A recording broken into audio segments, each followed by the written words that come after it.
أعوذ بالله السميع العليم من الشيطان اللعين اللئيم الرجيم. بسم الله الرحمن الرحيم. الحمد لله رب العالمين، والصلاة والسلام على أشرف الخلائق أجمعين، سيدنا وسيد الأولين والآخرين، حبيبنا وحبيب إله العالمين، إمام المرسلين وخاتم النبيين، أبي القاسم المصطفى محمد. اللهم صل على محمد وعلى أهل بيته الطيبين الطاهرين الهداة المهديين المعصومين المظلومين، واللعنة الدائمة على أعداء الحق والدين. أما بعد، فقد قال الله تعالى عز اسمه في محكم كتابه ومتقن خطابه: بسم الله الرحمن الرحيم. لو أنزلنا هذا القرآن على جبل لرأيته خاشعا متصدعا من خشية الله، وتلك الأمثال نضربها للناس لعلهم يتفكرون. صدق الله العلي العظيم. اللهم صل على محمد وآل محمد. ایک اور بلند تر صلوات پڑھتے ہیں. اللهم صل على محمد وآل محمد. آپ کی ان صلواتوں سے بلائیں اور وبائیں بھی دور ہوتی ہیں. برائے خوشنودی محمد و آل محمد بلند تر صلوات. اللهم صل على محمد وآل محمد. بات زبان پر آ گئی ہے تو عرض کر کے آگے بڑھوں. ایک روایت میں میری نظر سے یہ مضمون گزرا، غالباً حضرت امام جعفر صادق علیہ السلام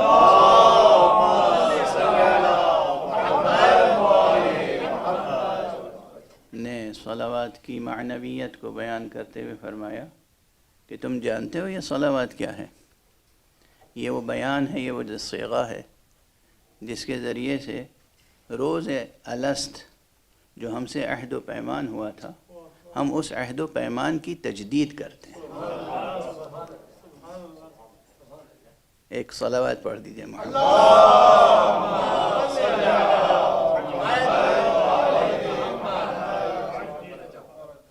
کل سے جو گفتگو کا عنوان قائم ہوا ہے وہ آپ حضرات کے اذہان عالیہ میں محفوظ ہوگا: قرآن اور حسین. مجھے تو ایسا لگتا ہے کہ جیسے دو مترادف لفظیں ایک ساتھ رکھ دی گئی ہیں. اب جو لوگ زبان کا ذوق رکھتے ہیں، شعر و ادب کا ذوق رکھتے ہیں، اور یہاں اکثر حضرات ماشاءاللہ شعر و ادب کا ذوق رکھتے ہیں، تو وہ جانتے ہیں کہ کبھی کبھی مترادفات کا استعمال ایک ساتھ اچھا نہیں ہوتا، لیکن کبھی کبھی مترادفات کا استعمال تقاضائے بلاغت و فصاحت ہوتا ہے.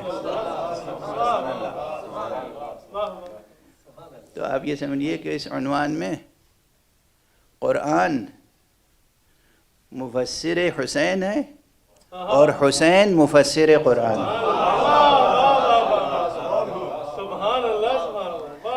ان دونوں میں رشتہ یہ ہے کہ کہیں کہیں قرآن معرف حسین ہے اور کہیں حسین معرف قرآن. یہ عجب رشتہ ہے اس میں. اور فرما رہے ہیں آپ قرآن اور حسین.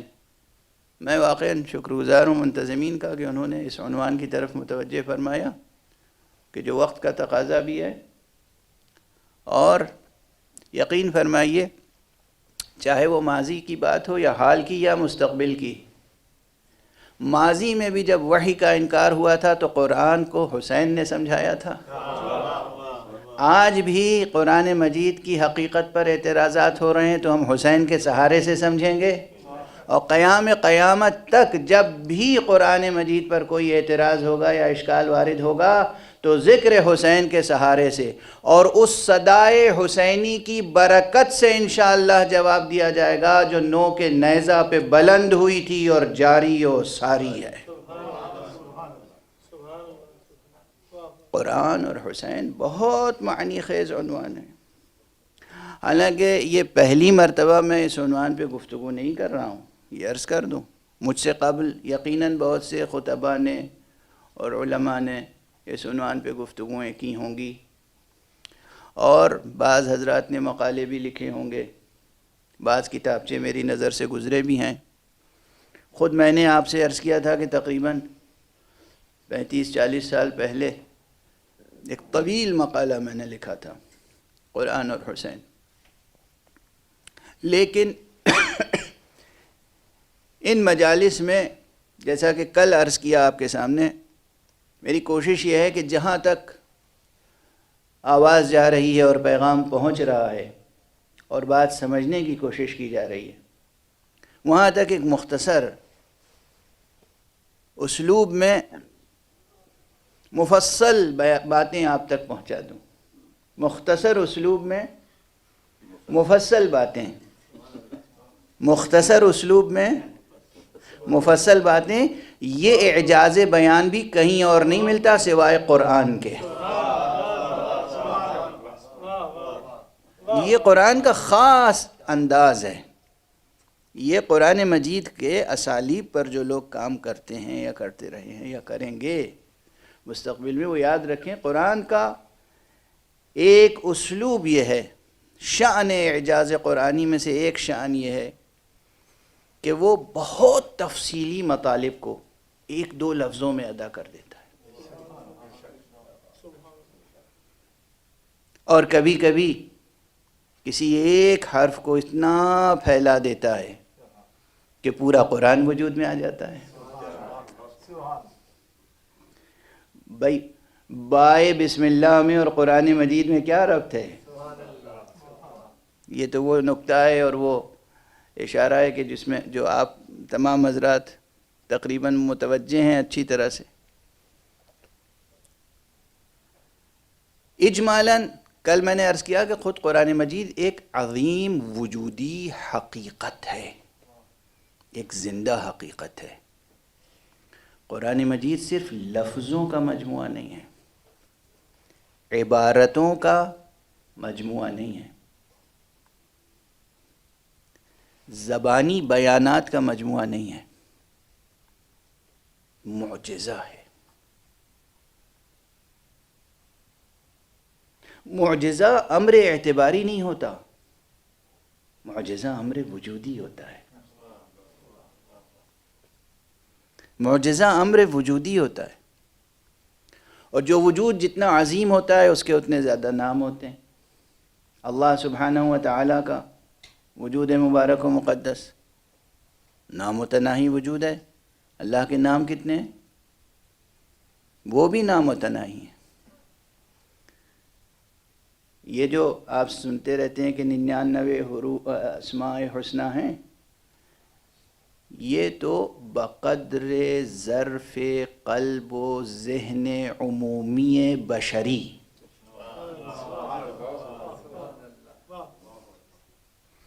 یہ 99 نام سکھا دیے گئے بکمال لطف و رأفت و رحیمیت و رحمانیت الہیہ۔ یہ چند نام سکھا دیے گئے، ورنہ حق سبحانہ و تعالیٰ کے اسماء نامتناہی ہیں، کوئی نہیں گن سکتا۔ اور جو لوگوں نے اسی طرح رسول اللہ صلی اللہ علیہ وآلہ وسلم،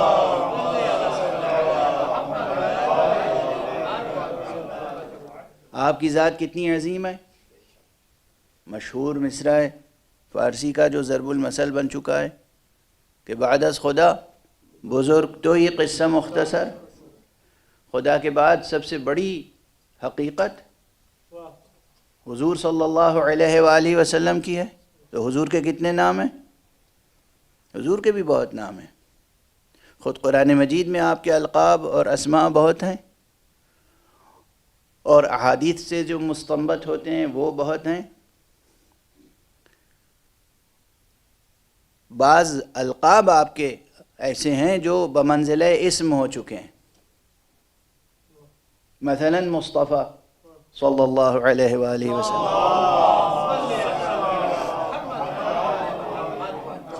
ضرور آپ کا اسم گرامی محمد ہے صلی اللہ علیہ وآلہ وسلم، آپ کا دوسرا نام احمد ہے، لیکن مصطفیٰ بھی آپ کا وہ اسم گرامی ہے کہ اگر بغیر کسی قید و شرط کے، بغیر کسی اور قرینے کے صرف نام گرامی مصطفیٰ کہا جائے تو ذہن ایک ہی ذات کی طرف جاتا ہے.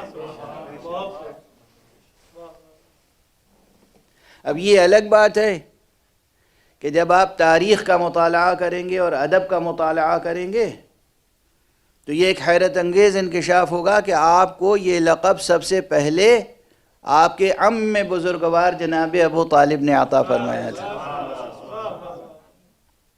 آپ نے فرمایا تھا هو المصطفى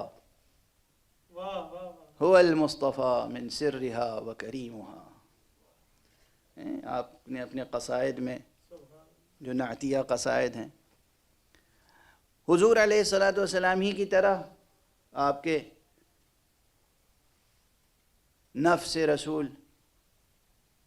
اور وصی برحق حضرت امام امیر المومنین علی ابن ابی طالب علیہ الصلاۃ والسلام،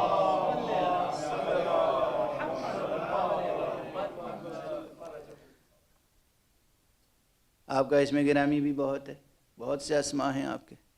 میں اکثر کہہ چکا ہوں، عرض کر چکا ہوں کہ اللہ سبحانہ و تعالیٰ کی طرف سے نازل ہونے والا کوئی صحیفہ حضرت آدم علی نبینا و علیہ السلام سے لے کر حضرت عیسیٰ ابن مریم علی نبینا و علیہ السلام تک تمام نبیوں پر جتنی کتابیں نازل ہوئیں اور جتنے صحیفے نازل ہوئے، ان تمام صحیفوں اور تمام کتابوں میں نام محمد اور نام علی کہیں نہ کہیں موجود ہے. تو کتنے نام ہیں؟ جس طرح خدا کے نام بہت ہیں، جس طرح رسول خدا کے نام بہت ہیں، جس طرح ولی خدا کے نام بہت ہیں، اسی طرح قرآن مجید کے بھی نام بہت ہیں. اور یہ خود ایک قرینہ ہے اس بات کا کہ اس قرآن مجید کا کوئی وجودی تعلق ہے ان ذوات مبارکہ سے. اور اب ایک بڑی بحث ہے سمیٹ کے ایک جملے میں کہہ دوں، اور آپ اپنے ذوق ایمانی کے ساتھ بس اسے سماعت فرما لیجئے اور محفوظ کر لیجئے. قرآن مجید ہے کلام اللہ، اللہ کا کلام، ورڈ آف گاڈ. کلام اللہ اور کلمت اللہ کی بحث میں جب آپ آگے بڑھیں گے تو یہ بحث بھی سامنے آئے گی کہ کلام اللہ کی دو قسمیں ہیں، کلمات اللہ کی دو قسمیں ہیں، ایک ہے قولی، ایک ہے فعلی. قولی کلام اللہ کا مجموعہ ہے قرآن، اور فعلی کلام اللہ کا مجموعہ یہ پوری کائنات ہے. سبحان اللہ سبحان اللہ. کائنات میں جو کچھ بھی آپ دیکھ رہے ہیں یہ حق سبحانہ و تعالیٰ کا کلام فعلی ہے. اس کے کن کے بغیر کوئی چیز تو وجود میں نہیں آ سکتی نا. آپ کو حیرت کیوں ہو رہی ہے؟ اب یہ بحثیں عام طور پر گوش گزار نہیں ہوتی ہیں، اس لیے غالباً حیرت ہو رہی ہے، ورنہ آسمان زمین اور جو کچھ آسمانوں اور زمینوں کے درمیان ہے سب کلام فعلی حق ہے. لیکن پروردگار عالم نے اس پوری کائنات میں سے کچھ ہستیوں کو چن کے بطور خاص انہیں کلمت اللہ کا لقب دیا ہے. جس طرح قرآن مجید میں حضرت عیسیٰ ابن مریم علیہم السلام جناب مریم پہ بھی سلام ہو، جناب عیسیٰ پہ بھی سلام ہو۔ جناب عیسیٰ کو خود قرآن مجید نے کلمۃ اللہ کہا ہے۔ اس کے معنی یہ ہوئے کہ کسی زندہ وجود پر بھی کلمے کا اطلاق ہوتا ہے، اور اگر جناب عیسیٰ کلمۃ اللہ ہیں اور یہ قرآن مجید میں موجود ہے تو اس کی تفسیر کے طور پر اگر قرآن مجید کے دوسرے آیات کی تعویل میں غور کریں اور پھر معصومین علیہم الصلاۃ والسلام کا یہ بیان سامنے رکھیں کہ انہوں نے فرمایا نحن کلمات اللہ، ہم ہیں کلمات خدا، تو اس کے معنی ہے کہ مصطفیٰ صلی اللہ علیہ وآلہ وسلم بھی کلمت اللہ ہیں، امیر المؤمنین علی ابن ابی طالب علیہ السلام بھی کلمت اللہ ہیں، حضرت زہرا سلام اللہ علیہ بھی کلمت اللہ ہیں، امام حسن بھی کلمت اللہ ہیں، امام حسین بھی کلمت اللہ ہیں، اور امام حسین نے تو نوک نیزہ پر گفتگو کر کے یہ اعلان کر دیا کہ دیکھو ہم کلمت اللہ ہیں۔ سبحان اللہ سبحان اللہ، برائے خوشنودی محمد و آل محمد بلند تر صلوات۔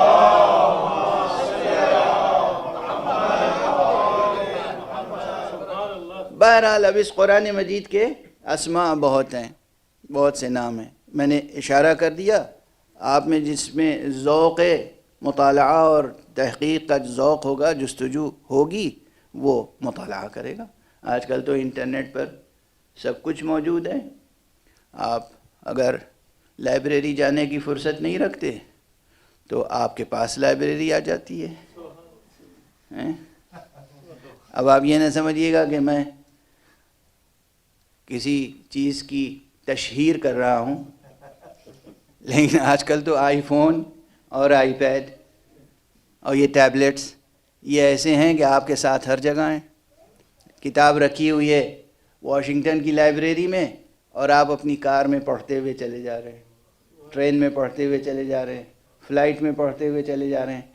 اب علم نہ حاصل کرنے کا کوئی عذر نہیں رہ گیا۔ یہ بھی ایک لطف حق ہے کہ ہر فرد پر حجت تمام ہو گئی۔ اب کوئی یہ نہیں کہہ سکتا کہ بات ہم تک پہنچی نہیں تھی، ہمیں موقع نہیں تھا پڑھنے کا، مطالعے کا موقع نہیں تھا، تحقیق کا موقع نہیں تھا۔ وہ زمانہ گیا جب تحقیق و جستجو کے لیے گھر بار چھوڑ کے اور انسان لائبریریوں میں معتکف ہو جاتا تھا۔ نہیں، اب تو لائبریریاں آپ کے، اب وہ تعبیر ہمیں تو اچھی ہی نہیں لگتی، لیکن یہی ہے کہ آپ کی جیب میں ہے، سب کچھ آپ کی جیب میں ہے، تو مطالعہ فرمائیں۔ مطالعے کی اب بس ایک شرط ہے، مطالعہ اسی کا سود مند ہوتا ہے جو تعصب کے بغیر مطالعہ کرے، تعصب کے بغیر، جانبداری کے بغیر، غیر جانبدارانہ مطالعہ۔ اور یقین فرمائیے کہ غیر جانبدارانہ مطالعہ ہمیشہ انسان کو حق تک پہنچاتا ہے۔ تو اب یہ موضوع ہے، آپ حضرات تحقیق کریں کہ قرآن مجید کے کتنے نام ہیں اور ہر نام کی تاثیر کیا ہے۔ اب دوسری، نام کے بعد صاحب نام کی بات ہوتی ہے، نام کے بعد ذات کی بات ہوتی ہے، اسم کے بعد مسمى کی بات ہوتی ہے۔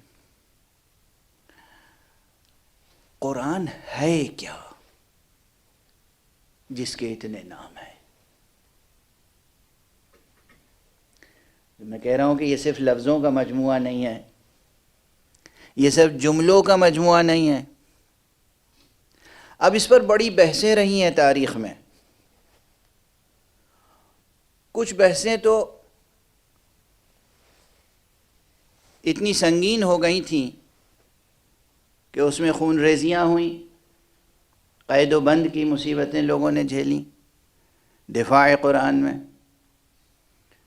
میں مسلکی تعصبات سے بہت بلند ہو کر یہ گفتگو کر رہا ہوں، جس نے بھی قرآن مجید کی عظمت کی خاطر ایک ذرہ بھر بھی مصیبت سہی ہے، پروردگار یقیناً اسے جزائے خیر دے گا۔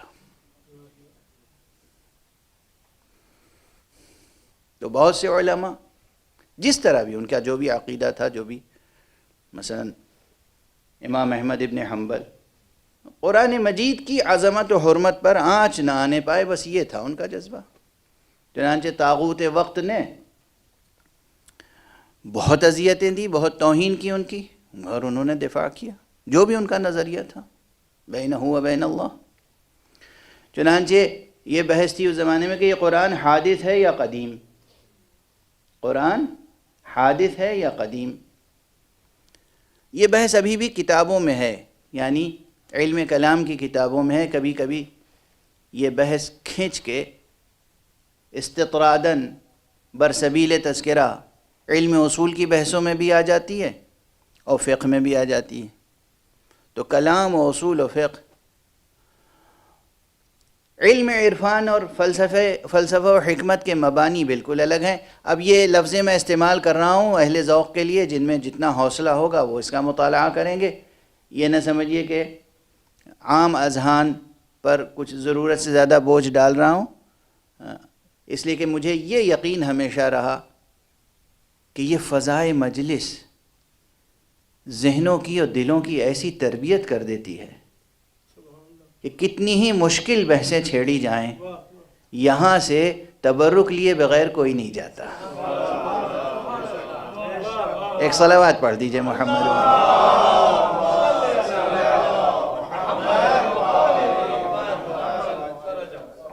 مجھے معلوم ہے کہ یہ بحثیں اس طرح نہیں چھیڑی جاتی ہیں ہمارے ممبروں پر۔ کچھ موضوعات مقرر کر لیے گئے کہ یہ عوام کے لیے بس یہی سطح ٹھیک ہے، اس سے اوپر بحث نہ جائے۔ میں اس کا کبھی قائل نہیں رہا، اس لیے کہ اس فرش اعضاء پر دانشور بھی آتا ہے، طالب علم بھی آتا ہے، محقق بھی آتا ہے، ریسرچر بھی آتا ہے، ایک عام مزدور بھی آتا ہے، لیکن جو بھی آتا ہے یہاں وہ پھر ایک خاص امتیاز کا حامل ہو جاتا ہے۔ چنانچہ میں فرش اعضائے حسین پر آنے والوں کو عوام میں نہیں گنتا، خواص میں شمار کرتا ہوں۔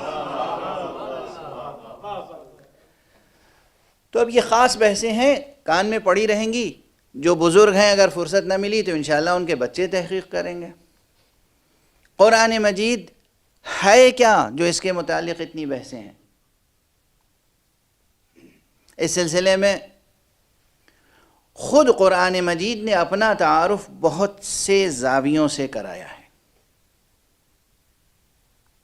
آج میں محسوس کر رہا ہوں، دل تو میرا یہی چاہتا ہے کہ وقت کے اندر تقریر ختم ہو جائے، لیکن جو بحثیں سامنے آ رہی ہیں وہ بہت سنگین ہیں، اور یہ ادعا نہیں ہے، تعلی نہیں ہے، یہ وہ بحثیں ہیں جو اس سے پہلے ہوئی نہیں ہیں اس طرح جس طرح میں گزارش کرنا چاہ رہا ہوں۔ اس لیے آپ کی توجہات کو صلوات کی برکت سے اور زیادہ چاہتا ہوں۔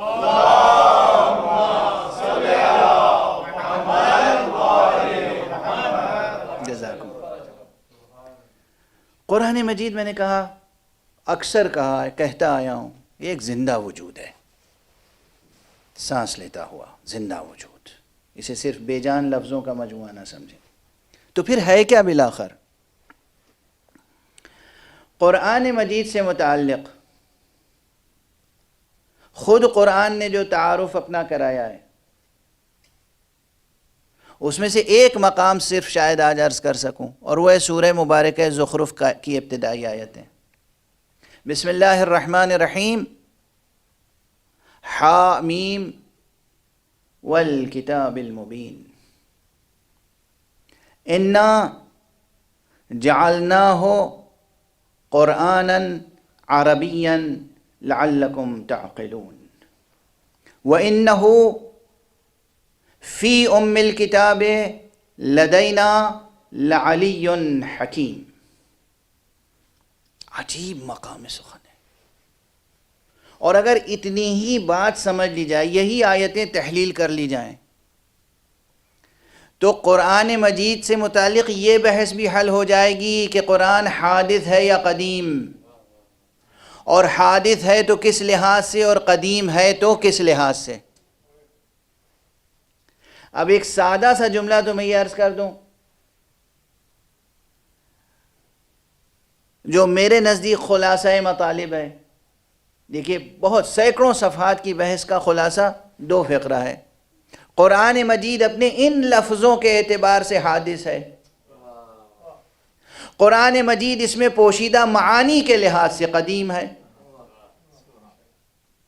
اور فرمایا آپ نے ان لفظوں کی روشنی میں حادث ہے۔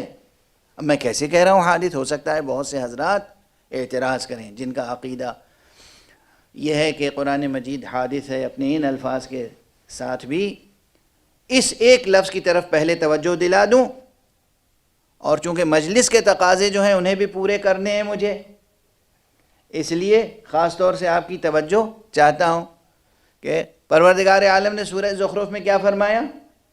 حامیم، یہ تو حروف مقطعات ہیں۔ یہ اور بات ہے کہ بعض حضرات کہتے ہیں مراد ہے اس سے کہ گویا محبت کے انداز میں پروردگار نے محمد کا نام پکارا ہے۔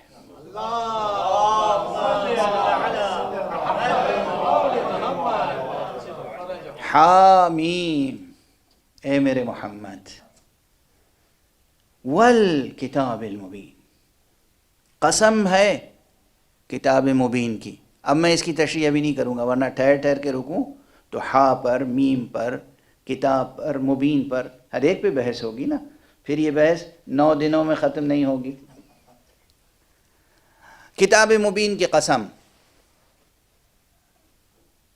انا جعلناہ قرآنا عربیا لعلکم تعقلون، ہم نے اسے بنایا ہے، ہم نے اسے جعل کیا ہے، ہم نے اسے قرار دیا ہے۔ جعل کا کلمہ عربی میں اس سیاق و سباق میں جہاں آتا ہے حق سبحانہ و تعالیٰ کی ذات اور مخلوقات کے تعلق سے، وہاں جعل کے معنی ہوتے ہیں کسی بھی شے کا عدم سے وجود میں لانا، ایجاد۔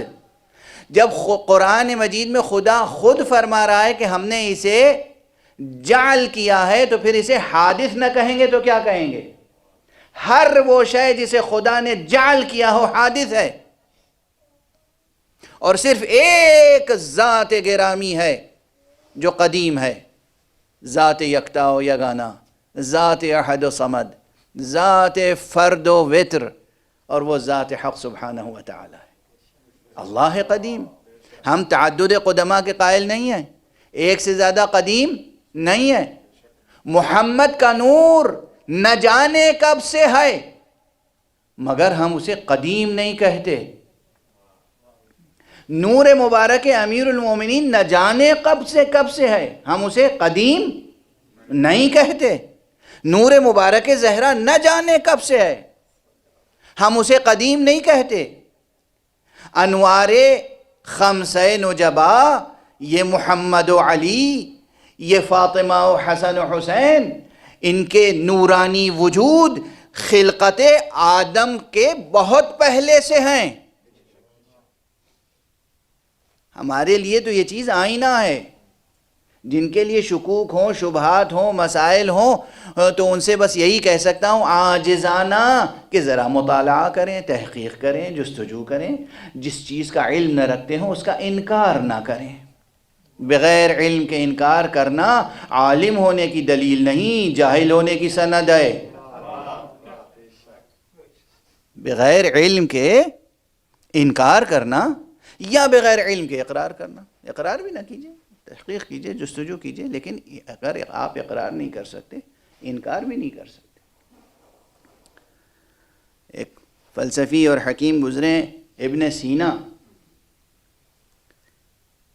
ابن سینا کا یہ جملہ بہت مشہور ہے علمی حلقوں میں، وہ کہتا ہے کہ بغیر دلیل و برہان کسی چیز کا قبول کر لینا یا بغیر دلیل و برہان کسی چیز کا انکار کر دینا، یہ کام، دونوں کام قبول کریں یا انکار کریں، اس عمل سے انسان انسانیت کے حدود سے خارج ہو جاتا ہے، پھر وہ انسان نہیں رہتا۔ بغیر دلیل و برہان، بغیر علم قبول کر لے کوئی چیز، مان لے، بغیر دلیل و برہان، بغیر ایویڈنس کے، پروف کے، آرگومنٹ کے انکار کرے، تب بھی وہ انسان نہیں ہے، کچھ اور ہوگا۔ بہرحال جستجو شرط ہے، انکار نہ کیجیے۔ تو نہ جانے کب سے ہیں یہ انوار قدسیہ، مگر ہم انہیں قدیم نہیں کہتے، اس لیے کہ حق سبحانہ و تعالیٰ کے مخلوق ہیں۔ مخلوق ہیں. قرآن مجید کے لیے اللہ خود فرما رہا ہے کہ انا جعلناہ قرآنا عربیا لعلکم تعقلون، ہم نے اسے بنایا ہے قرآن عربی. ٹھہر جائیے یہاں پر. دوسری آیت کیا ہے اس کے فوراً بعد؟ وَإِنَّهُ فِي أُمِّ الْكِتَابِ لَدَيْنَا لَعَلِيٌّ حَكِيمٌ، اور بے شک یہ یعنی یہی قرآن فی ام الکتاب، ام الکتاب میں. اب معلوم ہوا کہ جو لوگ ہر جگہ ام الکتاب کو بھی قرآن ہی کہتے ہیں یہ خطا ہے. ام الکتاب ظرف ہے اور قرآن اس میں مظروف. یہ قرآن ام الکتاب میں کیا ہے؟ لدینا، وہ بھی ہمارے نزدیک. لعلی حکیم، یہ تو علی حکیم ہے. قرآن کا نام کیا ہے؟ میں نہیں نام دے رہا ہوں قرآن کو. قرآن کو میں کوئی نام نہیں دے رہا ہوں. قرآن کو قرآن میں اللہ علی حکیم کا نام دے رہا ہے اور فرما رہا ہے کہ یہ میرے نزدیک ام الکتاب میں علی حکیم ہے. اب بتائیے کہ یہ اور فرق قرار دیا. یہ جو طور وجود ہے عربی مبین میں، یہ اس لیے ہے تاکہ تم سمجھ سکو.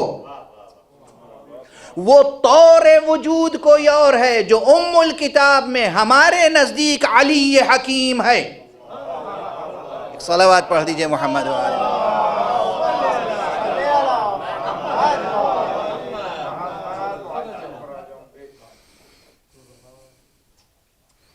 بھئی یہ جو ترکیب آ گئی زبان پر نا، طور وجود کی، اس کی طرف تھوڑا سا اشارہ کر دوں. ظاہر ہے آپ میں سے ہر ایک فلسفے کا طالب علم نہیں ہوگا، لیکن یہ فلسفے کی ابتدائی تعلیمی کتابوں میں یہ بحث آتی ہے کہ اطوار وجود یعنی فیزز آف ایگزسٹنس یہ 4 ہیں. یہ ایک عام سا مقولہ ہے، میں اس سے متفق نہیں ہوں. میں اس سے تقریباً وہی 30-32 سال پہلے انکار کر چکا ہوں کہ یہ ایک غلط اسٹیٹمنٹ ہے. اور یہ بھی نہیں کہ جو بعض حکماء نے کہا 5 ہیں اور 6 ہیں اور 7 ہیں. نہیں، اطوار وجود نامتناہی ہیں. اطوار وجود نامتناہی ہیں.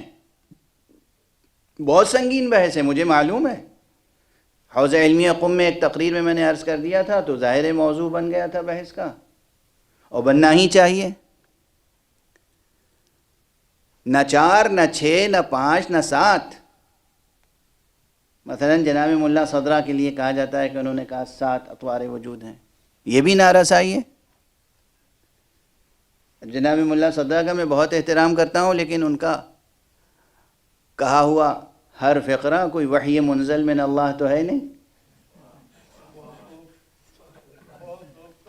نہ جناب ملا صدرہ معصوم تھے اور نہ ان کا کلام جو ہے وحی منزل ہے. تو اس اعتبار سے اطوار وجود کی بحث ان کی بہت تشنا ہے، بہت تشنا ہے. اطوار وجود نہ 4 ہیں نہ 5. اب یہ 4 اور 5 ہے کیا، ایسے واضح کر دوں جلدی سے. پرانی مثال میں دے چکا ہوں، چونکہ اس لیے میں پرانی مثالیں دہرانے سے پرہیز کرتا ہوں، مگر مجبوراً دہرا دیتا ہوں. اور وہ مثال یہی ہے کہ عموماً جو کتابوں میں ہے فلسفی کی ابتدائی ایلیمنٹری کتابوں میں، وہ یہ ہے کہ کسی بھی شے کے 4 اطوار ہیں، 4 فیزز ہیں. کیا ہیں؟ ایک تو وہ حقیقت جو ہے، اور جیسے پانی ایک سیال حقیقت ہے، ایک بے رنگ سیال حقیقت، ایک مادہ جو آکسیجن اور ہائیڈروجن کا مرکب ہے، جس سے انسان کی پیاس بجھتی ہے، جس سے درختوں کو سینچا جاتا ہے، اور جو سبب حیات ہے اس کرۂ ارض پر. یہ ایک حقیقت ہے. تو یہ جو خارج میں بہتا ہوا پانی ہے، یہ سیال، یہ ایک وجود ہے. یہ وجود کا ایک فیز ہے، ایک رخ ہے، ایک طور وجود ہے، اور اسی کو کہتے ہیں وجود خارجی، وجود حقیقی۔ آپ کے ذہنوں میں خارجی کے کوئی دوسرے معنی نہ آ جائیں۔ ایک صلوات پڑھ دیجئے محمد والے۔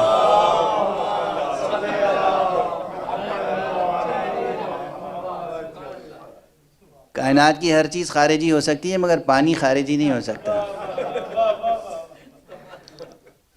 پانی تو استعارہ ولایت ہے، پانی تو استعارہ علم ہے، پانی تو استعارہ ہدایت ہے، پانی تو استعارہ حیات ہے، بلکہ سبب حیات ہے، اس کو عرض پر مفید حیات ہے۔ تو یہ پانی، اس کے کہتے ہیں اصطلاح فلسفہ میں وجود خارجی یا وجود حقیقی۔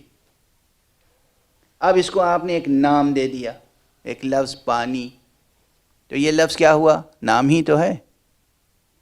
لیکن جب یہ نام دے دیا اور یہ مستقر ہو گیا، معلوم ہوا کہ یہی نام ہے اس کا، تو جب بھی آپ پانی کہیں گے تو آپ کے ذہن میں وہ پانی آ جائے گا، یعنی اس کی ماہیت آ جائے گی۔ جیسے میں نے ابھی کہا پانی، اور آپ کے ذہنوں میں پانی کا تصور آ گیا، ماہیت آ گئی۔ تو یہ جو لفظ ہے جو زبان سے ادا ہوا، اسے لفظ کہتے ہیں۔ تو یہ ایک طور وجود ہے اسی کا، اسی پانی کا ایک فیز ہے، اور یہ فیز کون سا ہے؟ وجود لفظی۔ اب اس کے بعد جناب والا آپ نے اسی لفظ کو لکھ دیا کاغذ پر، یہ ہو گیا وجود کتبی۔ اور یہ وجود کتبی پڑھ کر یا وجود لفظی سن کر یا وجود خارجی دیکھ کر آپ کے ذہن میں جو پانی کی ماہیت آ گئی، پانی کا تصور آیا، یہ ہے وجود ذہنی۔ واضح ہے نا؟ تو یہ چار میں حصر کر دیتے تھے، وجود ذہنی، وجود لفظی، وجود کتبی، وجود عینی یا خارجی یا حقیقی۔ اس فقیر کا یہ معروضہ ہے کہ وجود چار، یہ فیزز یا اطوار وجود چار میں محدود نہیں ہے بلکہ نامتناہی ہیں۔ اب یہ بحث ہے، اور ظاہر مجلس میں حوالے کے لیے بس اتنا ہی۔ میں نے چھیڑی کیوں یہ بحث؟ قرآن مجید کے دو اطوار کی طرف خدا نے یہاں اشارہ کیا ہے۔ اِنَّا جَعَلْنَاهُ قُرْآنًا عَرَبِيًّا لَعَلَّكُمْ تَعْقِلُونَ، میں نے اس قرآن کو قرآن عربی اس لیے قرار دیا ہے تاکہ تم سمجھ سکو۔ تو یہ قرآن عربی ایک طور وجود ہے، ایک فیز ہے قرآن کا، حقیقت قرآن کا ایک طور وجود یہ لفظ عربی ہے۔ اور وہیں خود اعلان فرما دیا، وَإِنَّهُ، اور بے شک بتحقیق دراصل، وَإِنَّهُ فی الکتاب لدینا لعلی حکیم، ہمارے نزدیک تو یہ قرآن جو عربی الفاظ کی شکل میں تمہارے سامنے ہے وہ علی حکیم ہے۔ یعنی کسی اور طور وجود کی طرف متوجہ کیا گیا۔ واضح ہے؟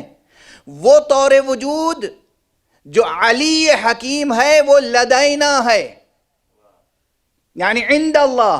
جو چیز عند اللہ ہے، جو چیز علم الہی کا حصہ ہے، علم الہی چونکہ جزو ذات الہی ہے، جز تو ایک مجازی بیان ہے، صفت ذات الہی ہے علم، اس لیے وہ قدیم ہے۔ اور یہ لفظ جو قرار دیا حق نے، جو بعد میں وجود میں آیا، یہ حادث ہے۔ غور فرما رہے ہیں آپ؟ اسی لیے میں نے عرض کیا کہ یہ لفظ عربی حادث ہے، لیکن اس کے اندر پوشیدہ معنی قدیم ہے چونکہ ظرف علم الہی میں ہے۔ یہ قدیم ہے چونکہ ظرف علم الہی میں ہے، اور چونکہ یہ کسی اور نے تو بنایا نہیں، اس لیے اس حقیقت سے یہ حقیقت جدا نہیں ہو سکتی، اور چونکہ جدا نہیں ہو سکتی اس لیے کسی غیر کو حق تصرف اس میں حاصل نہیں ہو سکتا۔ اس لیے ممکن نہیں ہے کہ خدا موجود ہو اور اس کے کلام میں کوئی تصرف کر لے۔ وہ بھی اس کلام میں جس کلام کو اس نے اپنی حفاظت میں رکھا ہو، اور ظاہری دنیا میں بھی ایسے محافظ عطا کیے ہوں جن محافظوں کے سامنے کوئی بت نہیں ٹھہر سکتا، کوئی فرد نہیں ٹھہر سکتا، کوئی لشکر ٹھہر نہیں سکتا۔ علی جیسا محافظ، حسن و حسین جیسے محافظ، ان معصوم اولیاء اور حجتوں کی طرح محافظ قرآن موجود ہوں، قرآن میں تحریف ہو جائے۔ وقت تیزی سے گزرا چلا جا رہا ہے، اور میں جو مثالیں عرض کرنا چاہ رہا تھا طور وجود پر، یہ ذرا اور واضح کر دوں۔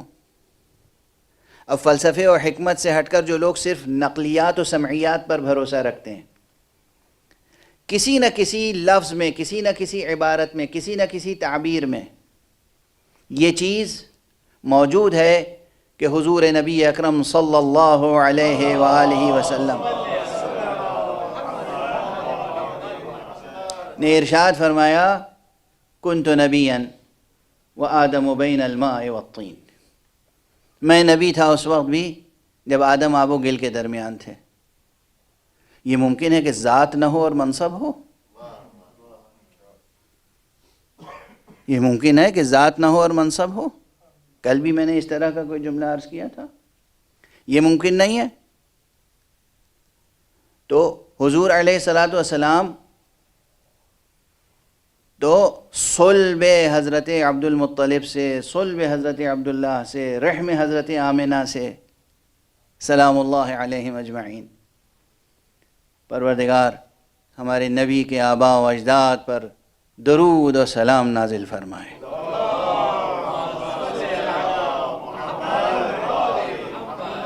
اس لیے کہ یہ ایک حقیقت ہے ہمارے نزدیک ثابت، جس کے نزدیک ثابت ہو نہ ہو، ہمارے نزدیک ثابت ہے کہ نور مبارک مصطفیٰ کسی ایسے صلب میں نہیں آیا اور کسی ایسے رحم میں نہیں آیا جو صلب اور جو رحم نور ایمان سے منور نہ تھا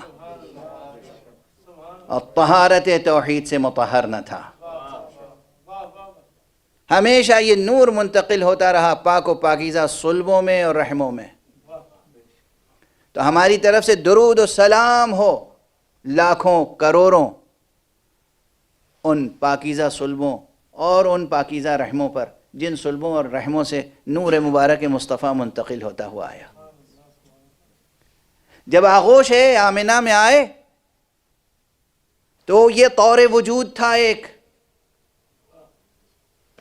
جب رحم آمنہ میں تھے تو ایک دوسرا طور وجود تھا، جب صلب عبداللہ میں تھے تو ایک اور طور وجود تھا، جب خود آدم بھی نہ تھے، حوا بھی نہ تھیں، وہ ابھی آب و گل کے درمیان تھے، اس وقت مصطفیٰ کا طور وجود کیا تھا۔ اب یہاں ایک بحث، یہ بس ایک سوال کروں گا، بحث نہیں، مصطفیٰ کے اس طور وجود کو ہم وجود حقیقی مانیں یا اس طور وجود کو وجود حقیقی مانیں؟ اگر اس طور وجود کو وجود حقیقی مانیں گے تو جو جی چاہے دنیا کہے، لیکن اگر اس طور وجود کو وجود حقیقی مانیں گے مصطفیٰ کے تعلق سے تو یقیناً حقیقت ذات مصطفیٰ نوری ہوگی، خاکی نہیں ہو سکتی۔ محمد وآل محمد بلند تر صلوات۔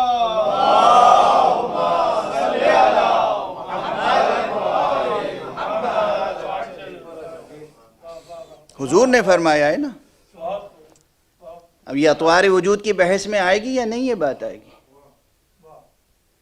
آخر وہ کون سا طور وجود تھا؟ فرمانے کنت نبیًا، میں اس وقت نبی تھا جب ابھی آدم آب و گل کے درمیان تھے۔ اور یہ تو میں اس سے پہلے بھی عرض کر چکا ہوں کہ جس طرح حضور کا ارشاد گرامی ہے کہ کنت نبیًا وآدم بین الماء والطین، بالکل اسی طرح امیر المومنین، امام المتقین، قائد الغر المحجلین، قاتل المشرکین، امیر المؤمنین علی ابن ابی طالب علیہ السلام.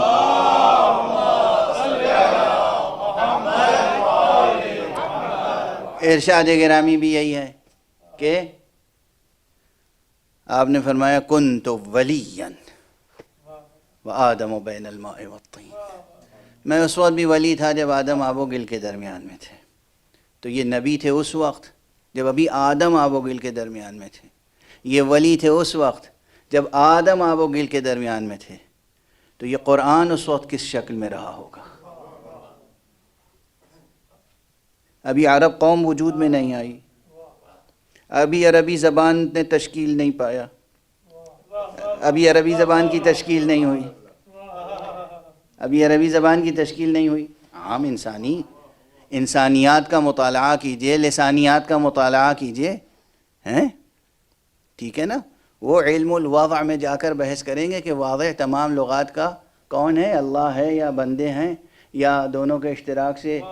یہ سب بحثیں خالص علمی ہیں. لیکن عام انسانی تاریخ کیا کہتی ہے، عام محققین، عام ریسرچرز کیا کہتے ہیں؟ عربی کب وجود میں آئی؟ آدم کی زبان بھی عربی نہیں تھی. نوح کی زبان عربی نہیں تھی. حضرت ابراہیم کی زبان عربی نہیں تھی.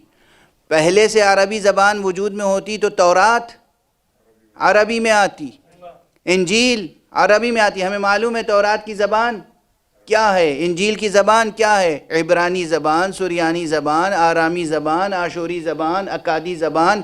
کتنی زبانیں خود اسی علاقے میں تھیں، تاریخ کے ساتھ ساتھ وجود میں آئیں اور منقرض ہوتی چلی گئیں.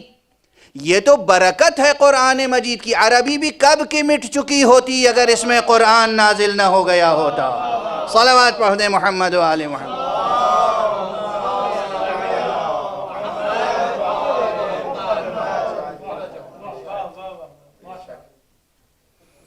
یہ برکت قرآنی ہے کہ عربی زبان اپنے پورے جاہ و جلال و جمال کے ساتھ اور کمال کے ساتھ، اپنے پورے وجود کے ساتھ موجود ہے. لیکن بہرحال یہ اس وقت جو قرآن تھا، اگر محمد نبی تھے تو ان کے پاس قرآن تھا یا نہیں؟ سوال ہے. اگر علی ولی تھے اور ولی مصطفیٰ تھے، وصی مصطفیٰ تھے، تو ان کے پاس علم قرآن تھا یا نہیں؟ علم الکتاب تھا یا نہیں؟ غور فرمائیں یہ بحث ہے. ایک حقیقت کو ماننے سے بہت سی حقیقتوں کو ماننا پڑتا ہے، اور ایک حقیقت کو مان لینے سے بہت سی بے حقیقت باتوں کا انکار آسان ہو جاتا ہے.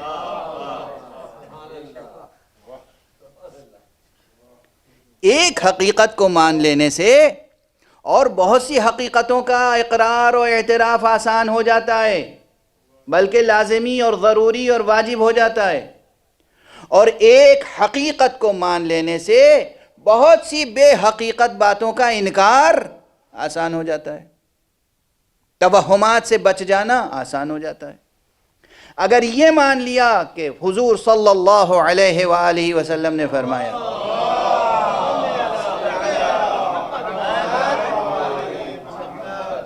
کنت نبیا وآدم بین الماء والطین، تو نبوت مصطفیٰ کا تو انحصار ہی قرآن پر ہے.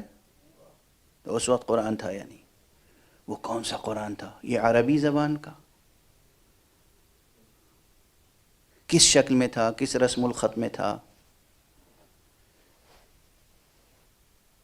تلفظ کے حوالے سے کن اصوات میں تھا؟ میں سوالات قائم کر رہا ہوں، شاید اس سے پہلے یہ سوالات قائم نہ کیے گئے ہوں، بلکہ یقین ہے کہ نہیں قائم کیے گئے.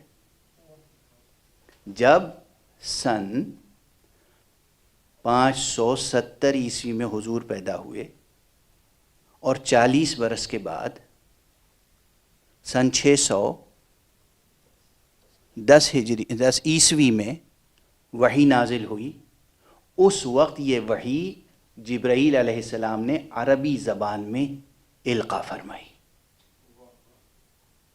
کیونکہ سامع اور مخاطب عرب تھے.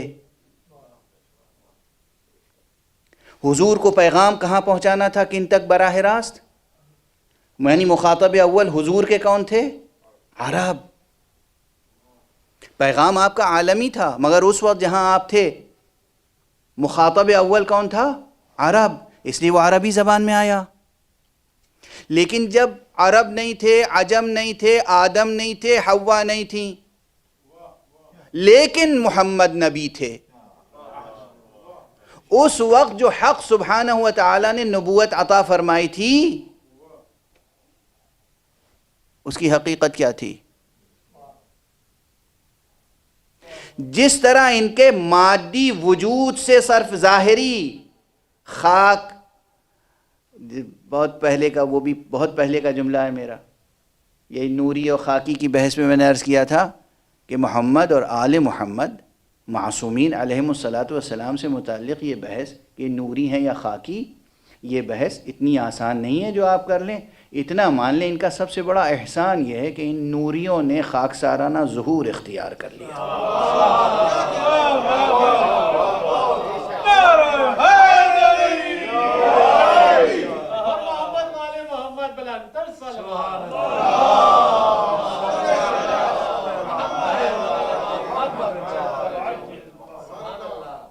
ان نوری مخلوقات نے خاکسارانہ ظہور اختیار کر لیا. یہ ان کی سب سے بڑی قربانی تھی، یہ ان کا سب سے بڑا لطف تھا، کرم تھا، احسان تھا، ہم جیسے خاکیوں کو عالم نور تک لے جانے کے لیے. عالم نور سے آئے خاک پر تاکہ ہم خاکیوں کو عالم نور تک لے جائیں. تو جس طرح حضور کے اطوار وجود، ایک یہ طور وجود ہے، اسے ہم حقیقی کہیں یا اس طور وجود کو حقیقی کہیں؟ جواب نہیں دے رہا ہوں ابھی. کبھی کبھی سوال اتنا لذیذ ہوتا ہے کہ جواب دے کر اس لطف و لذت اور حظ کو اور شیرینی کو ختم کرنے کا دل نہیں چاہتا.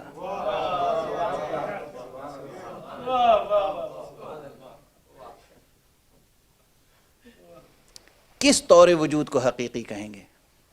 یہ جو سن 70 ہجری میں وجود میں آیا، یا وہ طور وجود جو اب یہیں بنیاد ہل گئی نا، جس بنیاد پر ملا صدرہ نے کہا ہے 4 یا 5 یا 6، اور اس میں وجود خارجی اور وجود حقیقی کس کو کہا ہے؟ بنیاد ہل گئی نا. ہم کس طور وجود کو حقیقی کہیں، کسے اعتباری کہیں، کسے مجازی کہیں؟ اگر زندگی کا سفر جاری و ساری ہے، اگر ذہن ہمارے زندہ ہیں، اگر زبان کا سفر جاری و ساری ہے، تو معنویتوں میں فرق آئے گا. ہم جس کو آج حقیقت کہتے ہیں ممکن ہے کل وہ مجاز ہو جائے، جسے آج ہم مجاز کہتے ہیں کل اسے حقیقت سے تعبیر کرنا پڑے. وہ ایک طور وجود تھا. حضور وجود رکھتے تھے اور فرماتے تھے کہ میں موجود تھا جب آدم آب و گل کے درمیان تھے. امیر المومنین کہتے تھے، فرما گئے کہ میں ولی تھا جب آدم آب و گل کے درمیان تھے. اور روایتیں آگے بڑھ کے کہتی ہیں کہ جب آدم وجود میں آئے ظاہری، تو اس وقت جب ان سے لغزش ہوئی اور پھر توبہ کا مرحلہ آیا، تو کچھ ایسے انوار پہلے سے موجود تھے، ایسی ہستیاں پہلے سے موجود تھیں جن کے نام لے کر، جن کے توسل سے، جن کے واسطے سے، جن کے طفیل میں حق سبحانہ و تعالی نے ان کی توبہ قبول کی.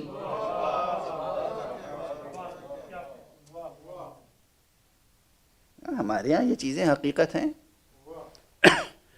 جو حضرات مکتب اہل بیت کے ان افادات اور حقائق اور معارف سے آشنا نہیں ہیں، انہیں مکتب اہل بیت کا مطالعہ کرنا چاہیے، روایات اہل بیت. وہ کون تھیں ہستیاں؟ جب تمام ملائکہ کو سجدہ آدم کا حکم دیا گیا تھا تو وہ اس حکم سے مستثنا تھیں. وہ کون سی ہستیاں تھیں؟ کون سے انوار تھے؟ اور وہ کون سا طور وجود تھا؟ اور اس طور وجود کو حقیقت سے تعبیر کریں گے، وجود حقیقی کہیں گے، یا وجود ذہنی، وجود لفظی، وجود کتبی، وجود وہمی؟ وجود خیالی، وجود حسی، کیا کیا تعبیریں ہیں. ظاہر ہے میں کہہ چکا کہ وجود کے اطوار نامتناہی ہیں، دلائل کے ساتھ عرض کیا ہے میں نے. وہ دلیلیں ابھی آپ کے سامنے سب کی سب نہیں پیش کی، لیکن آپ کا ذہن اگر جوال ہے تو یقیناً بعض دلائل تک تو پہنچ ہی جائے گا. ایک صلوات پڑھ دیجئے محمد.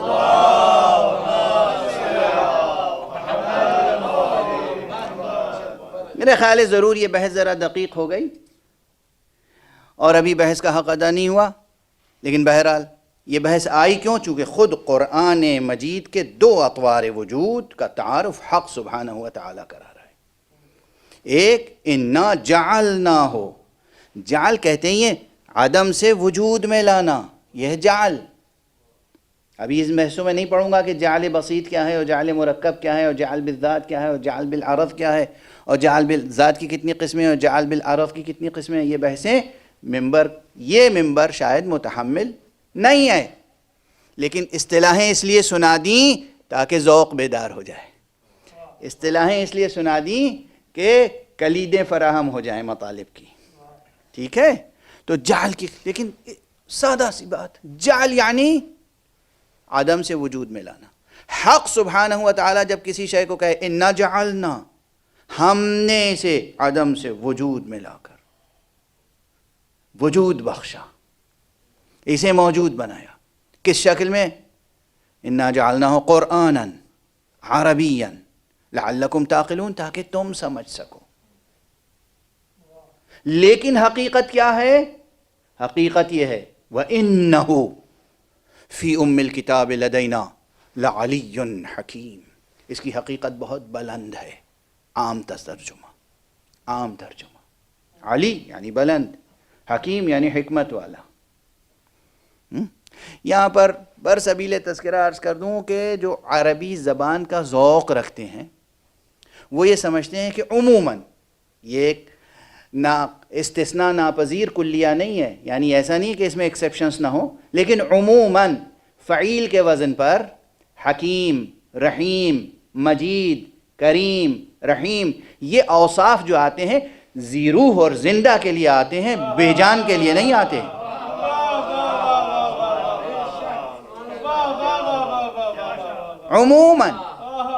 عموماً یہ اوصاف زندہ ذی روح کے لیے آتے ہیں، بے جان کے لیے نہیں آتے.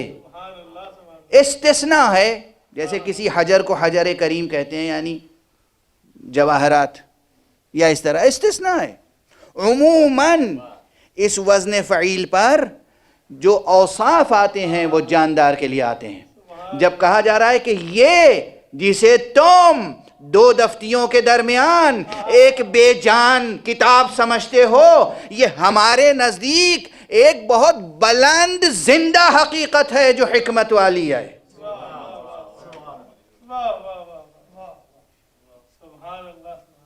اب بتائیے اگر اسی انداز سے گفتگو ہوگی تو پھر قرآن مجید سے متعلق مطالب کا احصاء تو کیا، بلکہ بہت سے مطالب کی طرف اشارات بھی رہ جائیں گے. ان بس آج عنان سخن کو، زمام کلام کو روکتا ہوں اور دامن سخن کو سمیٹتا ہوں. آج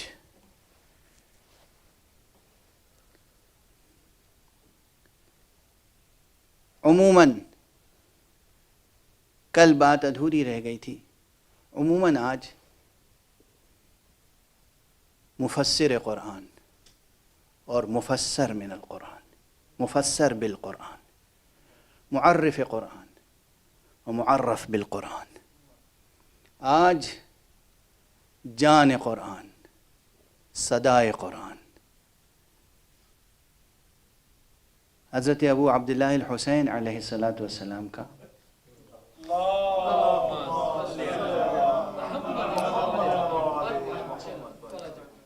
کربلا میں ورود بیان کیا جاتا ہے روایتی طور پر.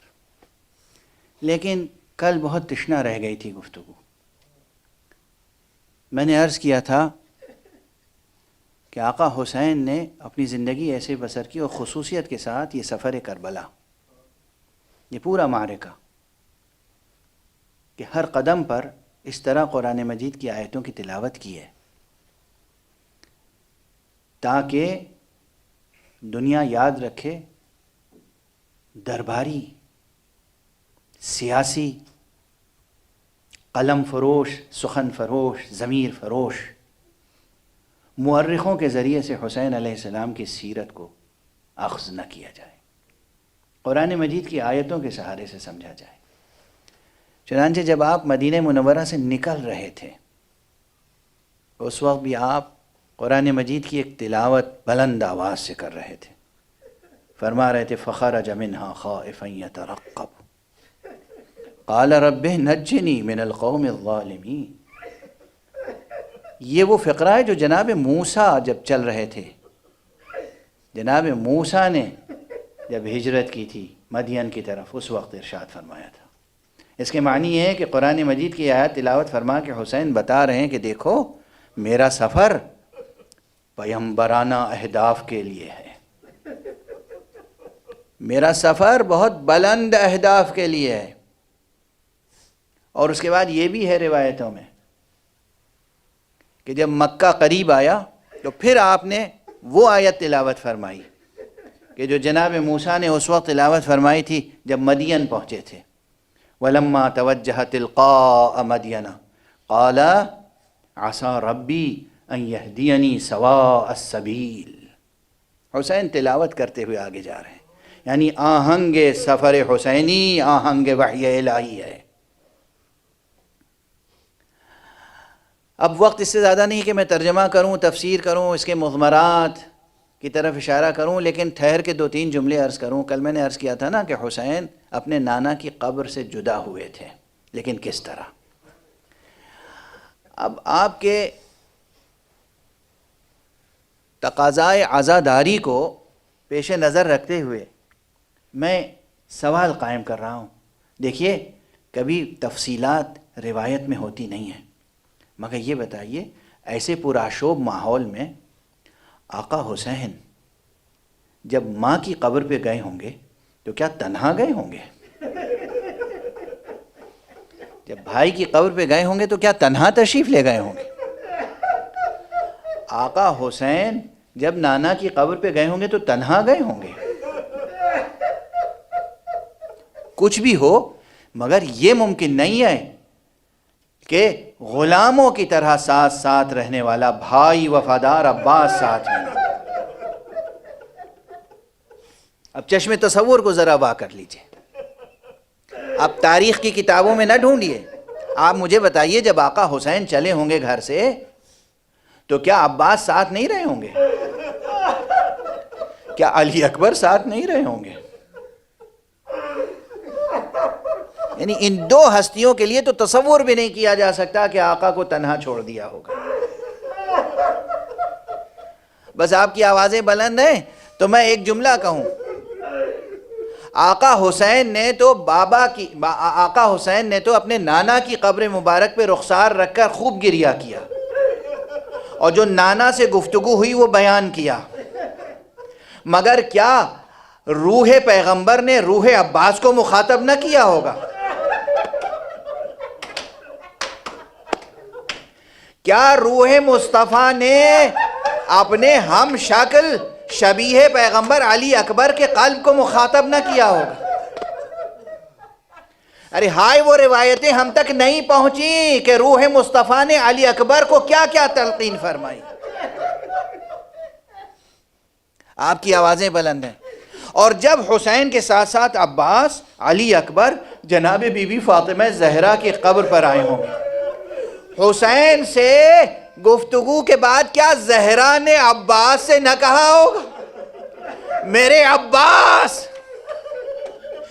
عباس دیکھو جب تک تمہارا دم سلامت رہے میرے حسین کا خیال رکھنا۔ وقت بالکل تمام ہو چکا مگر میں ایک سوال اور کرنا چاہ رہا ہوں۔ ایک سوال تاریخوں میں یہ ہے، حدیثوں میں یہ ہے، لوگوں نے جو فقہیں بعد میں بنا لی، جو احکام اور آداب بنا لیے، ان کی بات نہیں کر رہا ہوں۔ تاریخوں میں ہے کہ جناب حمزہ کی قبر پر بی بی فاطمہ زہرا جایا کرتی تھی، یعنی قبر پر خواتین کا جانا منع نہیں ہے۔ فاطمہ جناب حمزہ کی قبر پر جا کر گریا کرتی تھیں، فاطمہ زہرا اپنے بابا کی قبر پہ جا کے گریا کرتی تھیں۔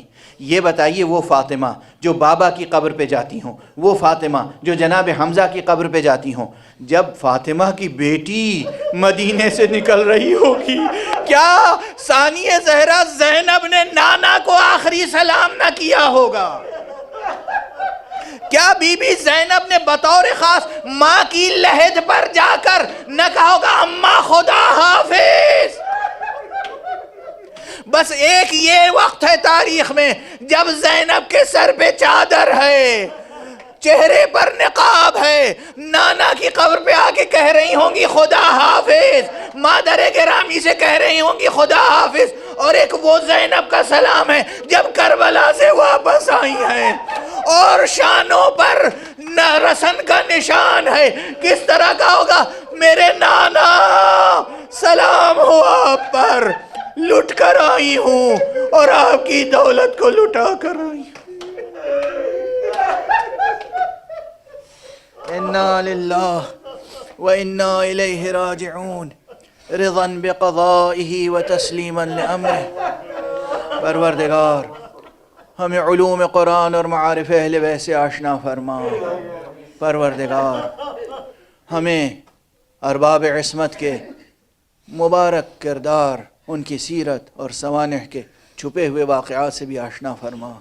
پروردگار ہمیں ہمیشہ اس دنیا میں ارباب عصمت کے کردار کے انوار میں زندگی بسر کرنے کی توفیق عطا فرما۔ معبود پروردگار اس معاشرہ انسانی میں اور معاشرہ مسلمین میں علماء حق کا وجود برقرار رکھ، مراجع دین کی حفاظت فرما، بالخصوص آیت اللہ العظمیٰ سید علی حسینی سیستانی کی حفاظت فرما۔